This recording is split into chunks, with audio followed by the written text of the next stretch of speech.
Hi guys, welcome back to the Physio Exchange with myself and Wade. Today I would like to address a question we get asked frequently in the practice, and it's always which one should I use? Heat or ice? Or hot or cold? Wade, you want to get started? I think first we need to know what these things do and what research says about these things. If we look at heat, we're looking at elasticity of muscle when it's applied, increased blood flow, um, getting more oxygen to these tight muscles to get them to release. And then we look at ice, which then constricts, creates vasoconstriction, less blood flow to that area, meaning less inflammatory products to these areas. And we usually use ice when we have inflammation and so on. So usually the general rule that's been thrown around is 48 to 72 hours. If it's traumatic, the injury or bruising, we use ice to control inflammation. We never want to uh, not have that inflammation process occur, because that's the first stage of healing, the inflammatory phase. When it's more chronic or acute on chronic, where we have tightness or spasm, heat's preferred to get that system to relax. Yeah, So personally, yeah, and this is just a personal preference, like you say, in the acute phase, when there has been trauma to a specific area of the body or joint, I prefer ice on peripheral joints, so your ankles, your knees, elbow, shoulder. If I have an acute injury to a neck or back, I prefer heat. I feel like the spine responds well to heat compared to ice. I'm not sure what other practitioners have to say about that, but usually with my patients, I say on your back, you rather use the heat in the acute phase, peripheral joints, ice. And that's the way I would manage acute injuries. But another question was, right, the acute phase is over. I still have swelling. Do I still use ice? What would you do?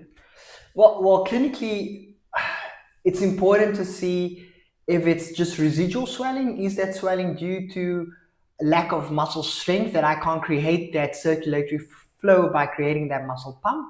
Um, is it more like a cytokine soup, where every time the brain feels that region is in danger, it restarts that inflammatory phase? Do we tackle it in that manner, or is it actually a mechanical structure being irritated that creates that edema? And once again, our favorite thing is always assessment, assessment, assessment.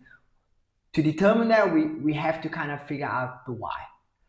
So that would be my approach. Just to touch on the spine thing, I agree. I do the same thing. However, if it is traumatic, like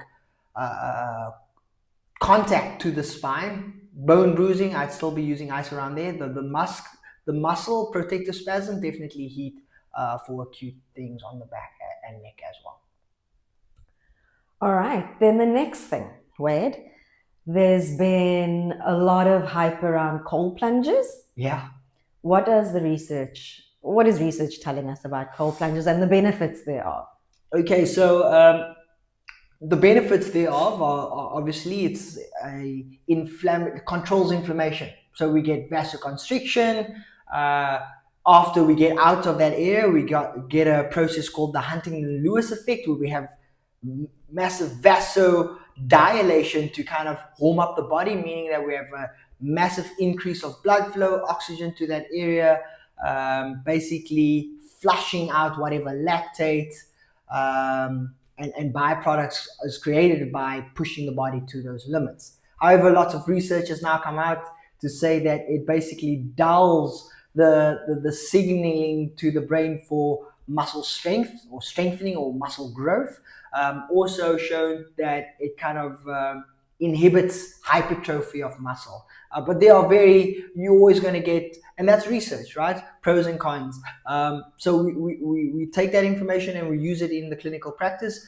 For me personally, I would say cold plunging as part of your routine daily wouldn't be a thing. I would say once a week, maybe, just controlling the system, resetting the system, but not in the sense of a daily routine as part of your routine.